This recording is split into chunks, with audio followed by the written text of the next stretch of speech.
I'm Sadaf Sayed, and today I will be talking about how quantum computing poses existential threat to our cryptography. A little bit about me. I'm a software engineer. I'm from Austin, Texas, working with 10 plus years in the industry. In the last 4 years, I've been working at Cisco Firewall. And I grew up in cities, so now I'm all into dark skies. I can spend hours stargazing, taking shots of nightscapes, and stuff like that. And that's when it gets cloudy, I read books on cosmos and particle physics, quantum physics. And when I learned about quantum computing, I got really excited because it ties into my technical plus security passion. So that was a little bit about me. So I'm going to talk about what I have learned today, and to put the threat nicely, we can have it in five verses over here. If computers that you build are quantum, then spies everywhere will all want them. Our codes will all fail, and they'll read our emails till we get crypto that's quantum and on them. So this quote is by Jennifer and Peter Shores, and if you don't know about Peter Shore, he's the one who wrote one of the algorithm that we'll be talking about today, quantum algorithm, that can break cryptography. So this quote also gives agenda for my talk. I'll start with quantum computing and research around building one and how it works and impacts cryptography. Finally, I'll introduce you to what's going on in research and efforts in post-quantum cryptography and how Cisco is involved in protecting digital communication over the internet. You know the drill. You can sign in and join the WebEx room if you have more questions or you want to join discussion. We'll be following it after weeks after the conference. So what is quantum computing? Quantum computing is based on quantum mechanics, which is physics of the smallest particle. The universe around us, as we know today, runs on quantum rules. These rules explain why sky is blue and how stars generate their light, because it explains the behavior of light and atom at the smallest scale. Electronic industry that we have today, or our electronic devices, they also run on these quantum rules. And these same set of quantum rules also provide parallel computation to quantum computers, which gives them immense computational power. Computational power that is sometimes thought of beyond the capabilities of classical computers, that is, the computers we use today. But quantum computers are not going to wipe out classical computers completely, because they are only good at solving particular mathematical problems. So we'll still be using our computers and our phones, all our current technology in post-quantum era. So what quantum computing is efficient at? It is efficient at solving problems in number theory and quantum simulation. It also provides speed up in search.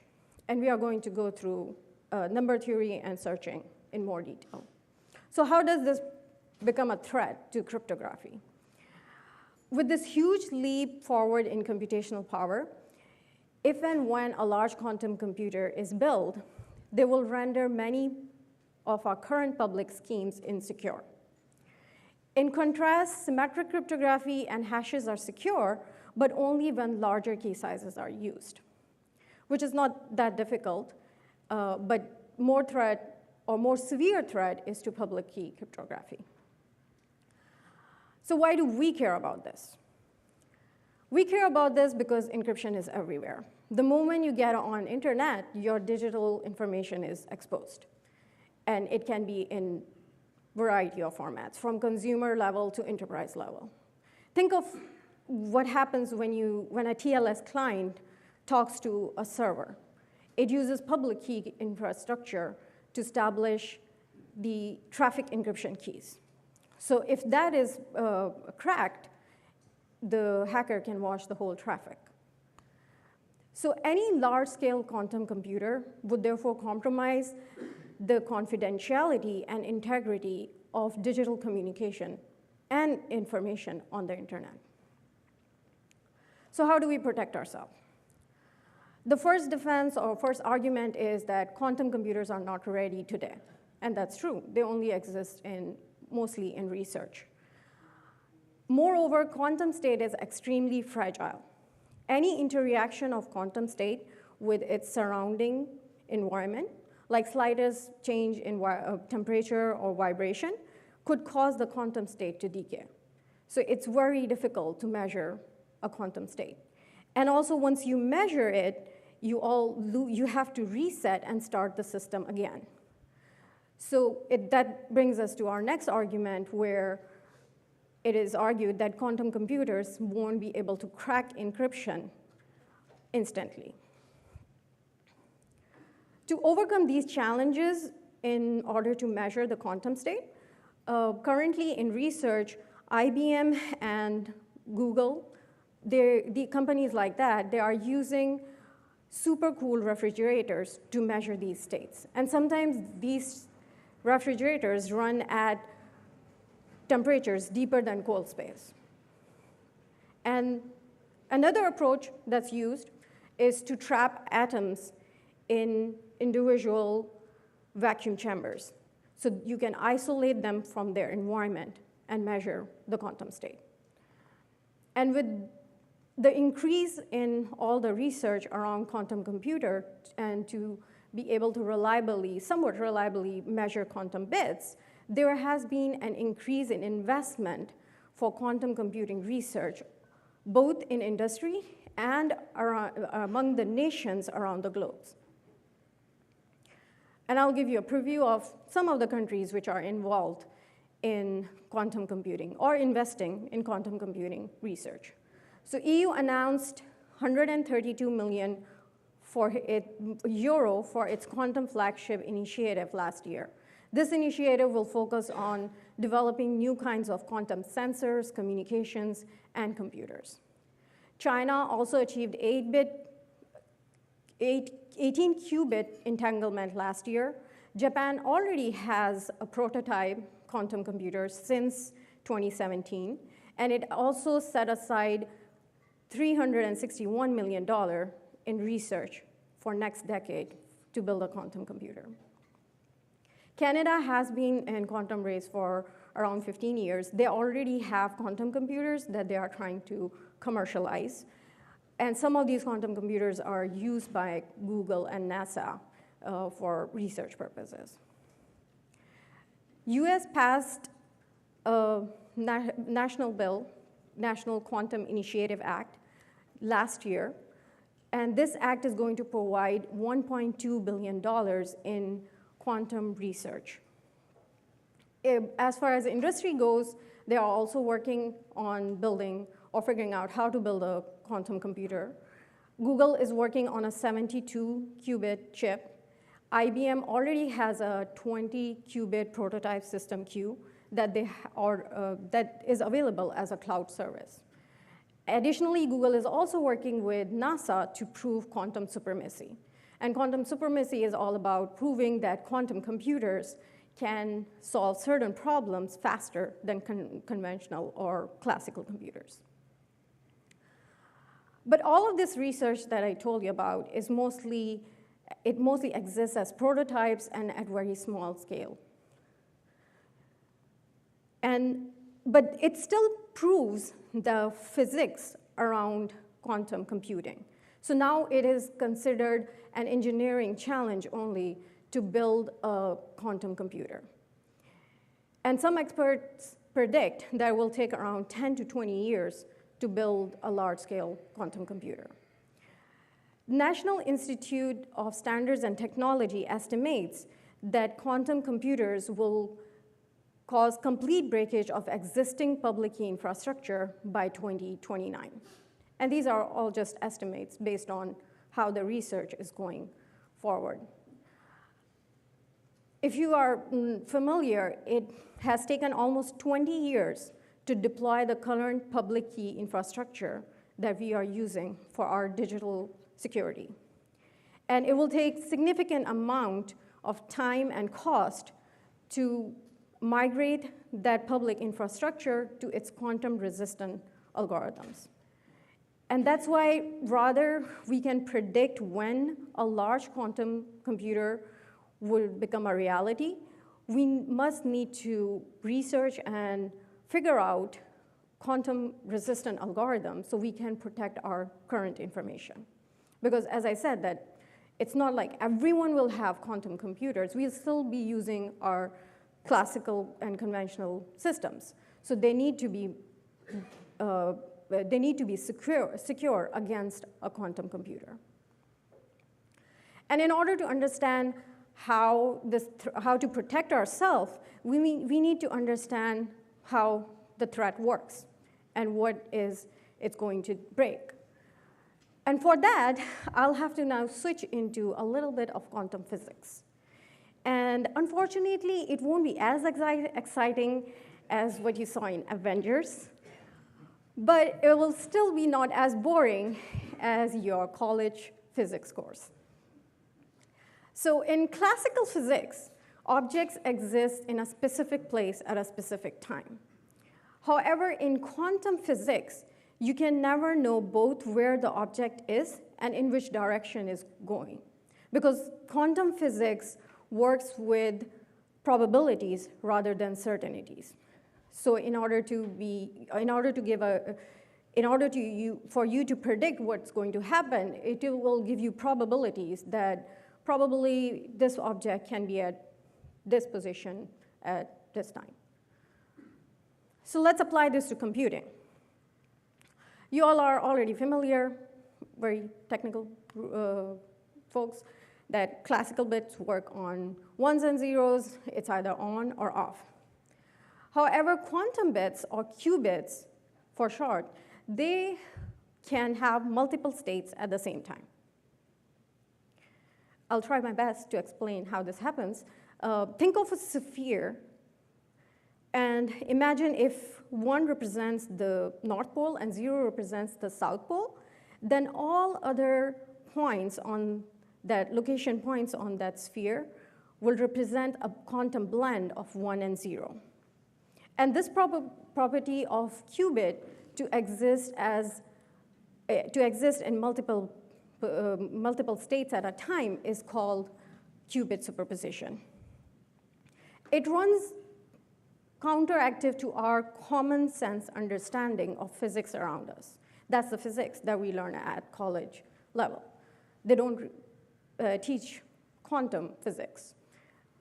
So, and imagine if you are talking about a quantum apple, it might not be just red or yellow. It will be a superposition of both. And in early 20th century, when physicists were working on developing quantum theory, they also struggled with this idea. And one of the very known physicists, Erwin Schrödinger, devised his famous thought experiment to highlight this probabilistic nature of quantum mechanics. And how does that go? He was writing a letter to Albert Einstein, who also struggled with this idea. So if you feel weird, it's okay. So he said that imagine you have a steel box, and you put a cat in it. Along with the cat, you put some radioactive particle and some poison. Not looking too good for the cat. Then you install a counter with a hammer trigger. And this counter is there to detect any decay of quantum particle. And he's proposed that maybe in an hour or so that will happen. And if it happens, it's going to crush, the hammer is going to be released, crushing the poison vial and killing the poor kitty. Sorry, I killed the cat. But don't worry, we didn't really kill the cat. We don't know. Because As it happens, in classical physics, we talked about this quantum particle will be either emitted or not, right? But however, quantum mechanics rule says that this particle exists in all possible states as a wave function. What does that mean for the cat? It also exists in all possible states as a wave function. And the state for a cat is it's alive, it's briefly dying, and it's dead. And that is all at the same time. So there's some hope for the cat. She might be alive. And Schrödinger didn't like this idea, and he was saying that one thing must happen, will happen, life goes on. There's no wave function in life. Even with this strange behavior or quantum behavior of superposition, qubits are decidedly real. They have been validated through extensive experiments, and this phenomena has been proved.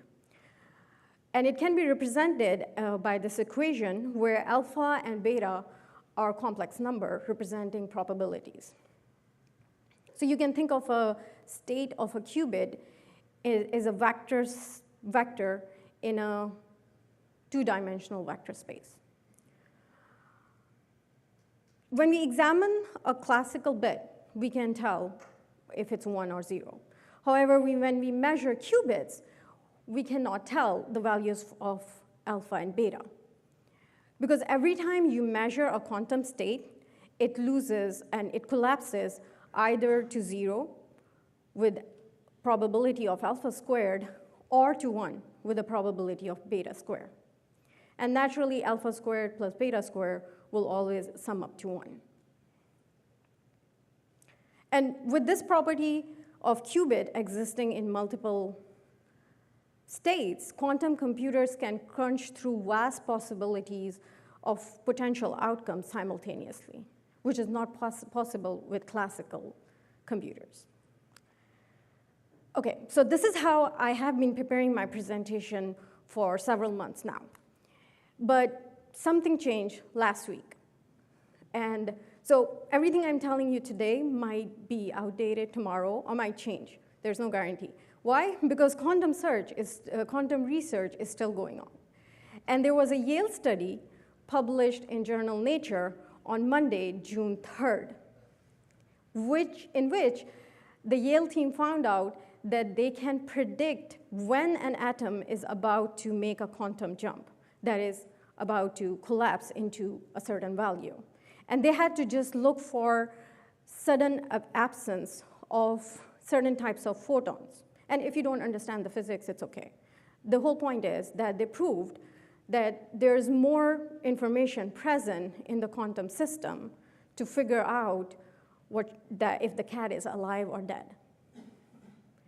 And not only, once you figure out what the state is going to collapse into, you can also reverse it, which will give potentially more computational powers to quantum computers. But again, this was just published on June, and there's no research or no current research showing how it will impact quantum computing. So it's fairly new. I just wanted to mention that things can change. So now, we know how qubit works. So let's see how we can use these qubits in quantum algorithms to speed up computation. For this, I'm going to cover two quantum algorithms, one that solves quantum searching and the other one that solves quantum refactoring. Starting with quantum search, the first algorithm, or one of the most popular algorithm, is Grover's algorithm. It was presented by Lovegrove in 1996, and it searches through an unordered list for a specific item. Think about searching a name in a telephone directory versus a number. Names are always sorted in some kind of format, but numbers are not sorted. And how Grover's algorithm, currently a classical computer searches an unordered list in n queries, whereas Grover's algorithm running on a large-scale computer can finish this job in square root of n queries. How does it do that?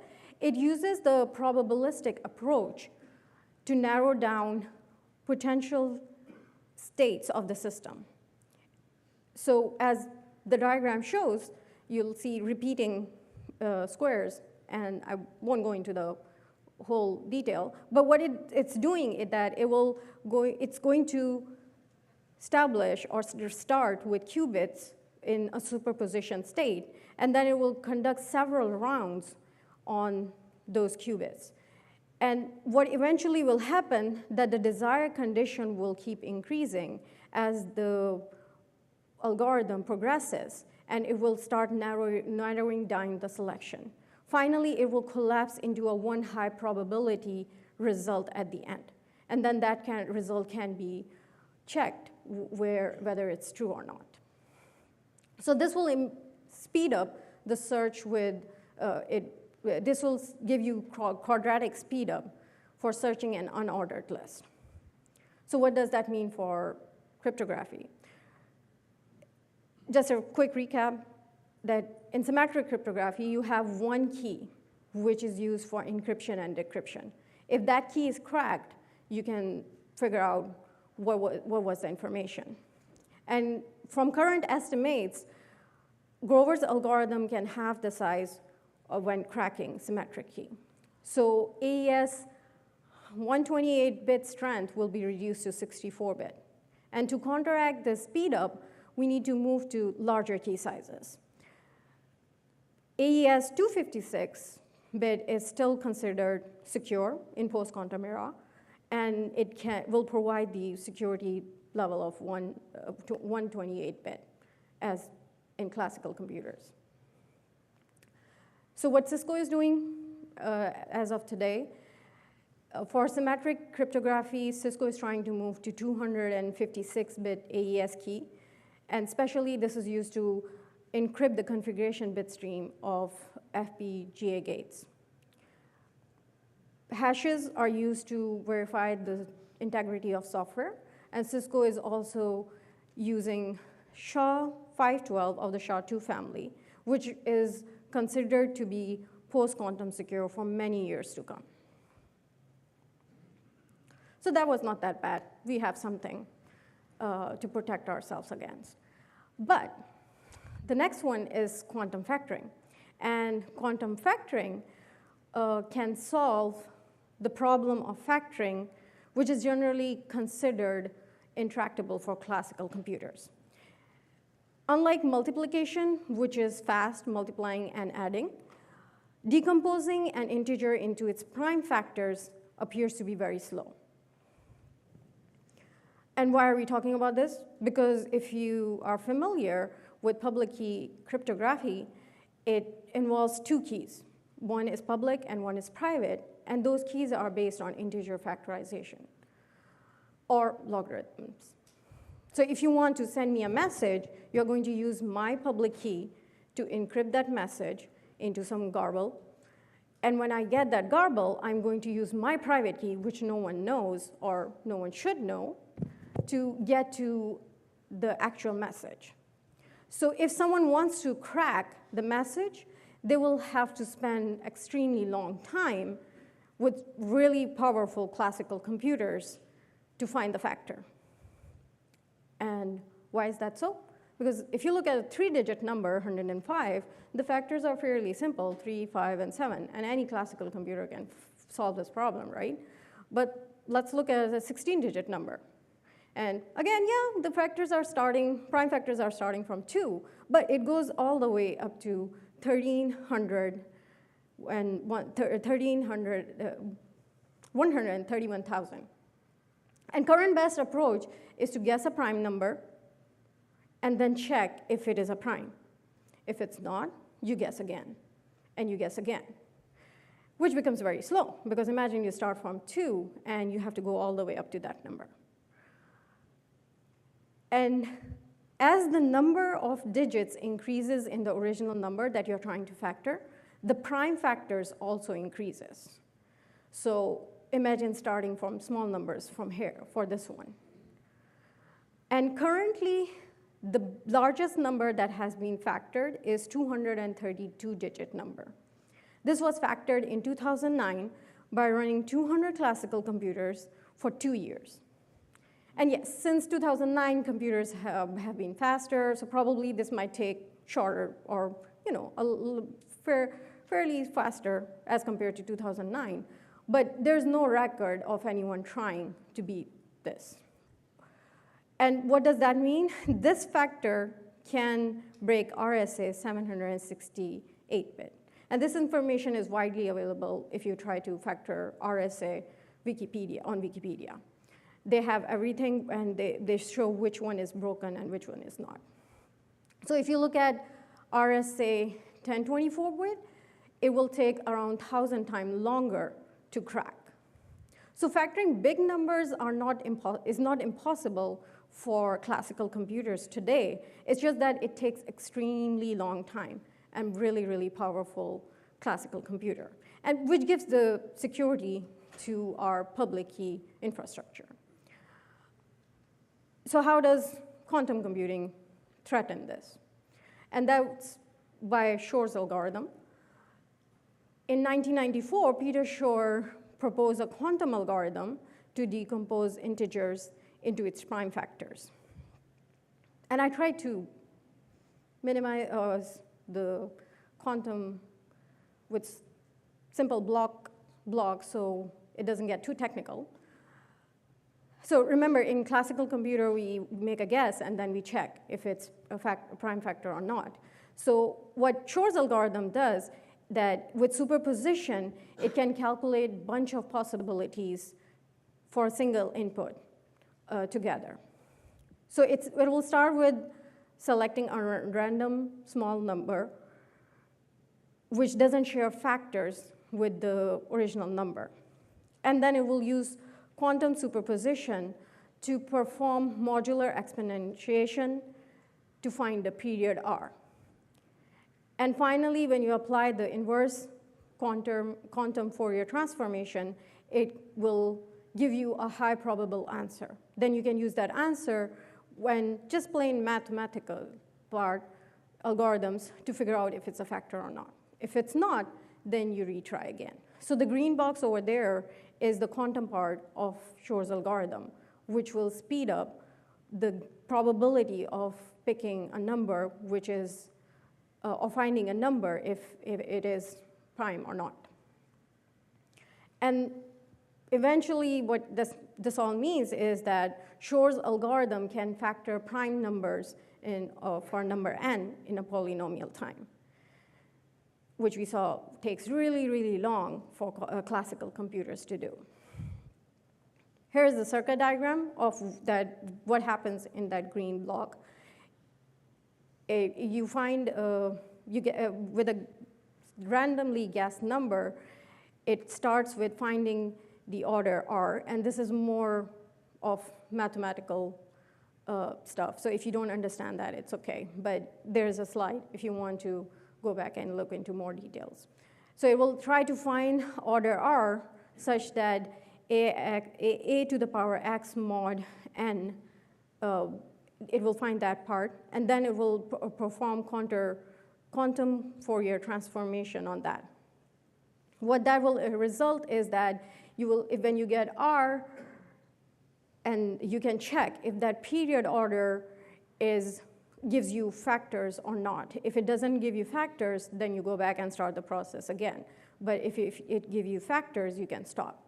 And as you see in the diagram, this Shor's algorithm is going to start with multiple qubit superposition, which is different than what classical computer can do, because classical computer has to go ahead and guess one estimate at a time. So compared to classical algorithms, Shor's algorithm can run in sub-exponential time. So what does that mean for our public key cryptography that we discussed? This is the current research that says that it can break everything. So again, it's not proven yet. The biggest current number that Shor's algorithm running on a quantum computer can crack is, can someone guess? Take a guess. What number is that? There was another talk that mentioned that. If you don't know, just pick a number. 4 or 5 billion. No. Anyone else? We wouldn't be sitting that calmly over here. It's 21. So there's a lot of research and has to go in before we can get quantum computer that reliable running Shor's algorithm. And that brings to what's happening. Before we get to that point, we need to prepare ourselves. So now I will be talking about the research and efforts in the community to get our current cryptography secure against this threat. And this has started somewhat. I'm going to cover mostly the timeline for National Institute of Standard and Technology, because they are working on standardizing an algorithm which is quantum resistant. So they started in 2015 with a workshop talking about this threat, and it was attended by 140 people from government and academia and industry. Cisco also attended that. In April 2016, they published a report, which is basically what I have been telling you so far, that what's the threat, how it works, and what is secure and what's not secure. In December 2016, they asked for public to submit proposals for algorithms that are not based on integer factorization. And this year in January, they picked 26 algorithms from the proposed list of algorithms and selected them from round 2. One exception to these algorithms is stateful hash-based signatures. And they have been well crypto-analyzed. So NIST published a report or a request in February this year asking for public input for 2 specific proposals that it's already considering to approve as a standard. For all other algorithms, the deadline was March 2019 to formalize their submission. But NIST hasn't announced any standard so far.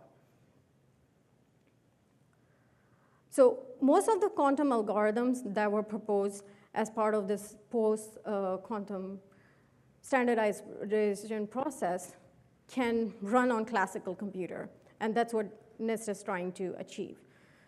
And they can also be used currently once they have been standardized. So the idea is that we can, comfortably move without the requirement of having a quantum computer to a quantum-resistant algorithms.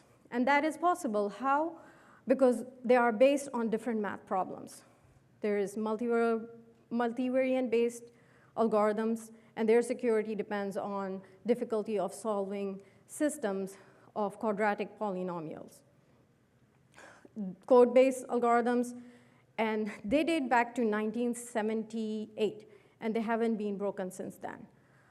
And their strength comes from the linear code, because it's very hard to computationally difficult to decode a message without knowing its underlying linear code. There's lattice-based algorithms, which work with multiple matrices. And then finally, hash-based signatures, which can be used for digital signatures. And I'll be covering the last one in more detail, because it's more relevant to how Cisco is involved. And here's a quick list of what Cisco is doing. Obviously, we cannot solve all the problems of the world. So we are focused in these areas, and I'll be covering the first 3 in somewhat detail. So starting with hash-based signatures, these are tree structures. And basically, what hash-based signature does, that it combines a large number of public keys into one public key, which will end up with your root being a public key, and all your leaves is basically a private and public key pair. And they are well understood, and they have very straightforward implementation with minimal code, because their strength comes from the hash function that's used. There are two types, stateful versus stateless. Stateful means that you can use only one private key to sign one message. If you sign more than one message with same private key, it will compromise the whole tree and all the other private keys which are part of the key. Stateless eliminates this problem on state dependency, and you can sign multiple messages with one private key. Hash-based signatures are based on a binary tree structure proposed by Merkle. If you're not familiar, I'll go through a quick example of that. It has, in a Merkle tree, it will combine one-time public keys to one public key. So the root is your public key, which is known. So that makes all the one-time public keys the leaves of the tree, and the hash of those is considered to be a private key. As you move on to internal nodes, these nodes are not used to sign the messages. They are just hash of their child. And a public key becomes a hash of its child too, which gives you the root value, which is known when you are signing a message. So what happens is that when you sign a message, you get a signature. And the signature consists of a one-time signature that's used, the corresponding public key leaf, and along with that, it includes all the nodes that form a path from the leaf node to the root of the tree. And why is all that information provided in the signature? Because it's going to be used to validate the signature, which is also known as Merkle proof. To validate this signature, the one-time public key is computed, and I'll move the colors and switch to colors in blue to indicate what we are computing and what is already provided. So once you take what is the path that you get in the signature, and then you authenticate it via Merkle tree, which is basically recursively hashing the computed values to get a computed root value. And if this root value that you compute is same as the known public key, that means the current one-time signature that you had, it was part of the original Merkle scheme, thus proving that it was valid. So one limitation of Merkle tree is that you can only sign limited number of messages. And why is that? Because the maximum number of messages you can sign with a Merkle tree is the 2 to the power h, where h is the height of the tree. And notice that's all the internal nodes included. So to allow, if you think of as your h increases, it will become impractical to do the key generation. Because, for instance, think of h equal to 40. So every time you need to validate a signature, you'll have to compute all the way to h height to get your public key. And that's why to allow more number of messages with practical key generation, there is a proposed approach to divide this tree into multiple levels and then use more trees to sign more messages. And how is that done?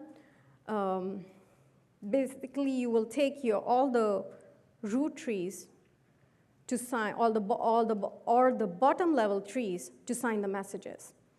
And then at each tree level, the root or the public key of the tree will be signed by the one-time signature of the tree above it.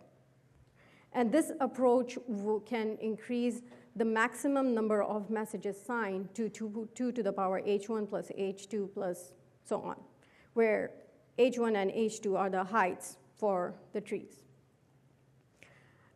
And it will keep the height of each tree reasonable, so you don't have to take a lot of time to validate a signature.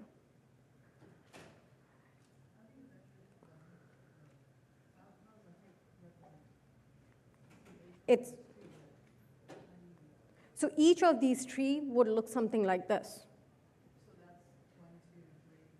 This is one tree. Yes. So, and then when you get to multiple levels, so instead of using one tree, all of these are representing the same thing. So basically, think of this as that one tree. So you get these public keys to, or private key, public key pair to sign a message, and that's the public root.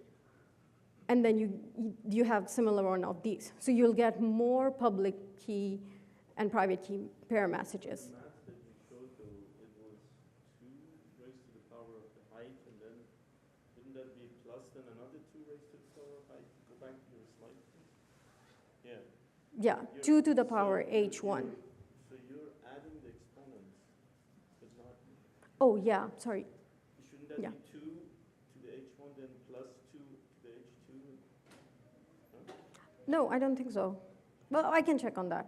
Yeah. Okay, I mean, just going by your picture. Okay. So why do we talk about that? Because it ties into the stateful hash-based signatures we mentioned earlier that NIST is already thinking about approving as a standard. So there are 2. One is the extended Merkle signature scheme, which is considered by NIST. And the RFC has been published since May 2018, and it has been already approved. And this RFC is openly available in Internet Engineering Task Force. So if you want, you can go search this RFC. The other one is LMS, latent Michaeli hash-based signatures. And this one is proposed by Cisco's researchers, David McGrew and Scott Fuller.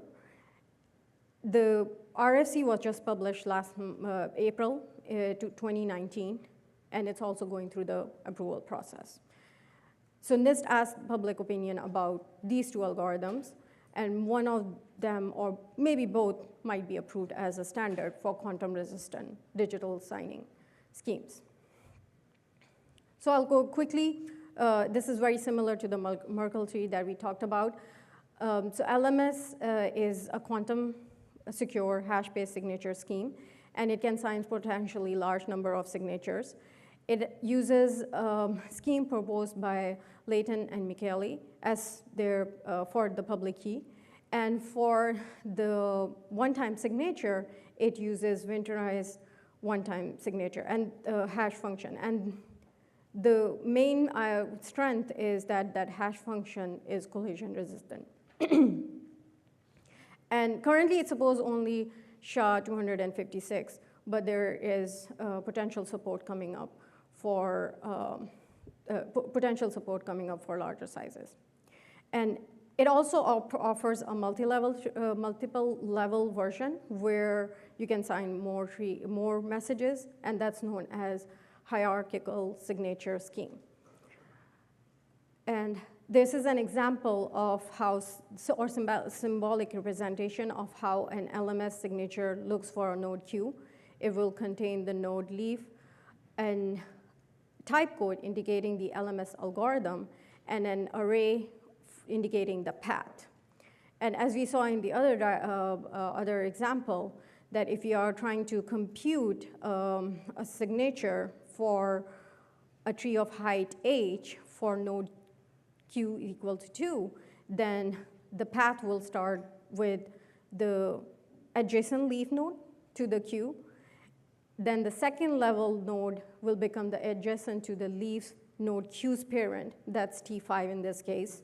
And similarly, for one level before the root or topmost level, you will have T3, which is adjacent to the, or peer to the leaf node Q's grandparent in this case. And to do the verification, you will again start hashing each of these values to compute the nodes. And once you get one node at a level, you'll pick that from the path that was provided in the signature and then compute it. So you keep going on and doing this, you'll arrive at root. And if the root is same as the public key, then it will become it will prove that it's correct. Yes. So when you're hashing, it's at each one of these levels, it gets rehashed and rehashed, so that's building Yeah, so each node, internal node, is basically a hash of those two. Yeah. So that's why the green ones are already provided in the signature, and the blue ones are computed building. So you have one hash, you compute the other one. So when you get to the root, it's like you compute, you get a computed value, and then you figure out, okay, if it's, you know the original public key. That's known, like in public and private key schemes. So we saw that these hash-based signatures are quantum resistant, and they are, their security is based on cryptographic hash function instead of complex or intractable mathematics.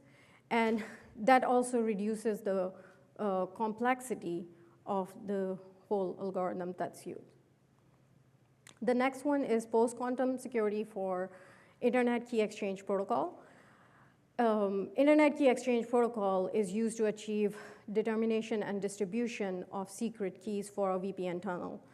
And it utilizes public cryptography, which we saw that it can be cracked. Shor's algorithm can crack Diffie-Hellman and elliptical curve Diffie-Hellman in polynomial time.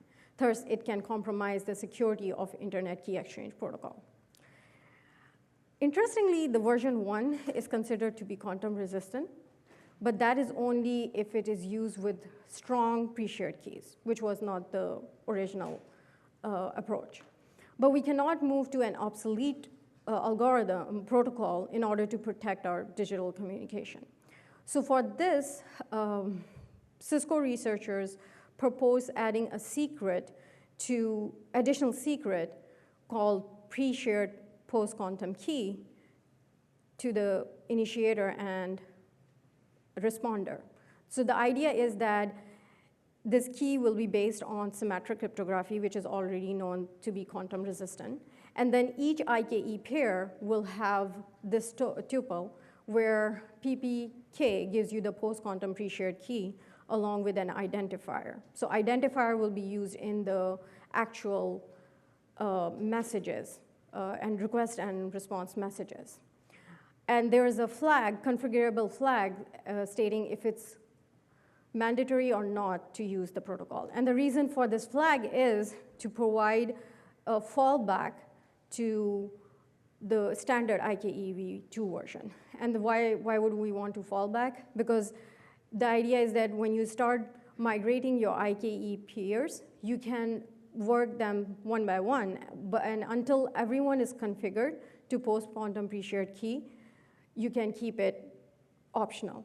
Once everyone has post-quantum pre-shared key, it can be switched to required, providing post-quantum security. And we'll see in the quick example over here that in the initial request and response, the initiator will add, this protocol will be added with a use PPK flag, and that is just indicating that, hey, I'm set up for PPK, so I can use that. Now, if the configuration flag is optional, this will fall back to the standard protocol. However, if it's not, if it's required and one of the peers is not set up, then the communication will just end over there. So once it is established that, yeah, both can use pre-shared post-quantum key, they will start using that key and share the identifier. Initiator will share the identifier with the responder, so responder can also compute his keys like that. And session key service ties into the use of IKE2 protocol 2. What session key service provide is that it's a post-quantum key provider. So you can, if you don't have something to generate your own keys, you can use a known provider to get the keys. And this key provider can be post-quantum secure. So what happens is that encryptor is going to request for session keys from the consumer, is the consumer, so it's going to request the keys, and once it gets the key, it will use it in whatever protocol it's working. And it can be applied to Internet Key Exchange Protocol, TLS, and SSH. The key provider can be one-time pad, pseudo-random functions, and quantum key distribution.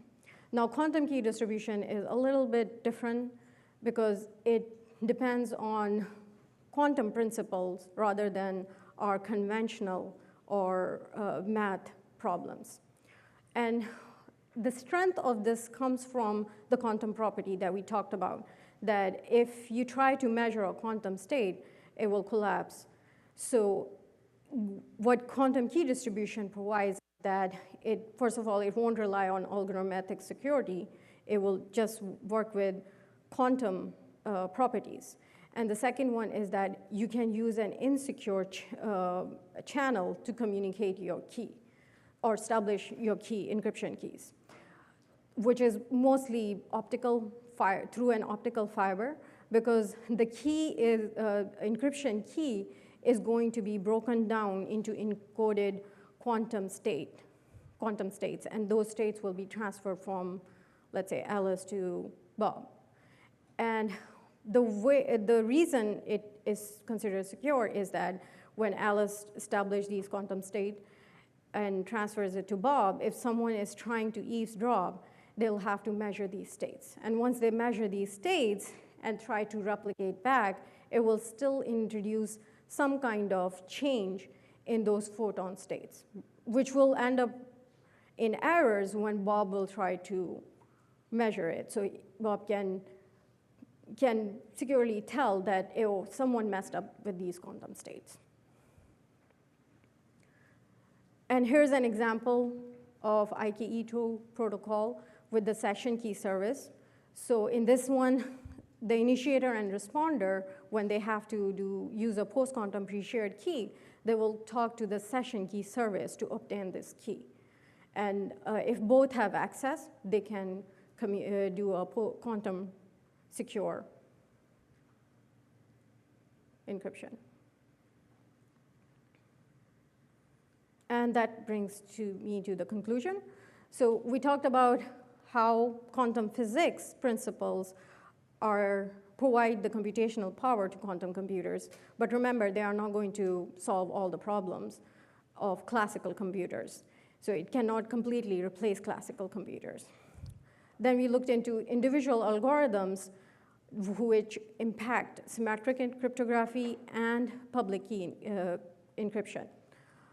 Finally, we saw that there is already research going on in post-quantum cryptography to build the standards. So as the nations around the globe work around building a large-scale quantum computer, there's already efforts going on to make sure our digital security is secure.